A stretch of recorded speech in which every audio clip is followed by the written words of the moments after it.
volunteers, get contributions, and those kind of things. And that's the basis of in which we brought Pachyderm into Montana and formed, within 3 years, 10 clubs around the state in all of the larger towns. And that network remains. And fundamentally, that's still what it is. It's a way for the philosophy of the party to be disseminated and to bring people in to discuss it through the cover of an educational organization that doesn't have the barriers to involvement. Missouri law is very similar to every other state.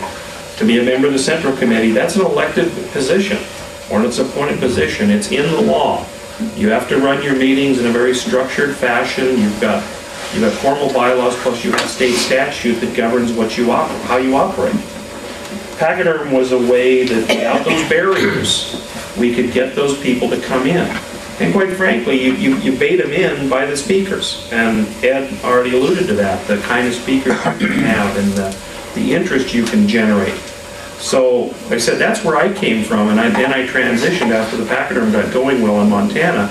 I transitioned out of my role as a party officer, other than that still on the state executive committee, but I'm no longer county chairman, and moved into Pachyderm because that was really the vehicle that allowed me to build the party most successfully. It was not the party itself, ironically, but Pachyderm, because the rules didn't get in the way.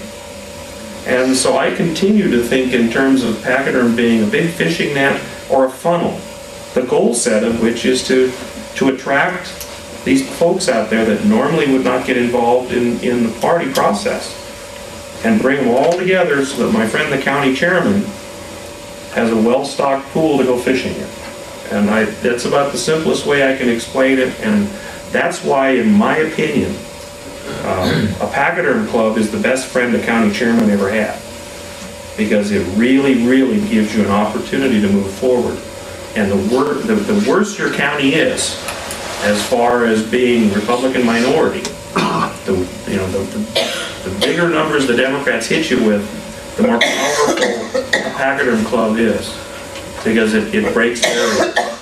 And so, I spend a lot of time on the phone to county chairmen that are kind of gun shy about Pachyderm clubs. If somebody wants to start a club and they get the message to headquarters that they've got resistance from the Central Committee chairman, I usually pick up the phone and just go through my own experiences with them, because that's really the value. So the relationship is extremely positive.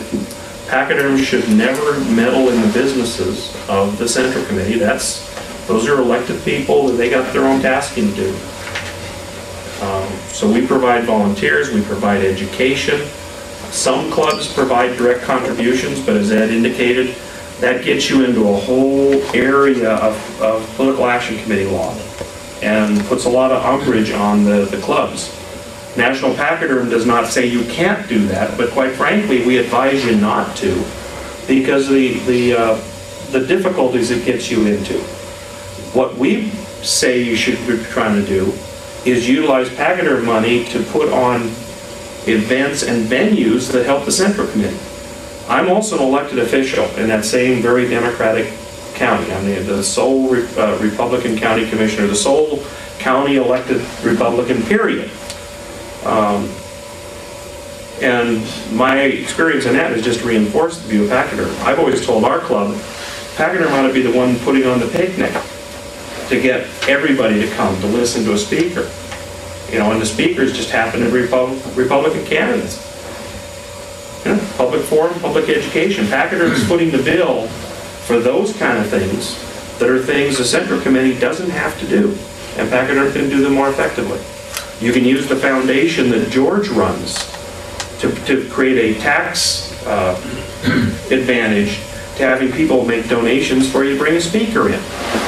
And George can set up an account for your local club to raise money as a tax-deductible contribution to bring in a big-name speaker. And then when that big-name speaker's in, who's that going to help? If you bring in a major Republican or a major conservative speaker, that's really going to help every one of your candidates. It's going to help your Central Committee, because it's going to energize the community. That's not a campaign expense. That's us doing our job as education. So that's kind of a long answer to your question, but it's important to think about the kind of things you can do to leverage. It was very good. Thank you. Thank you.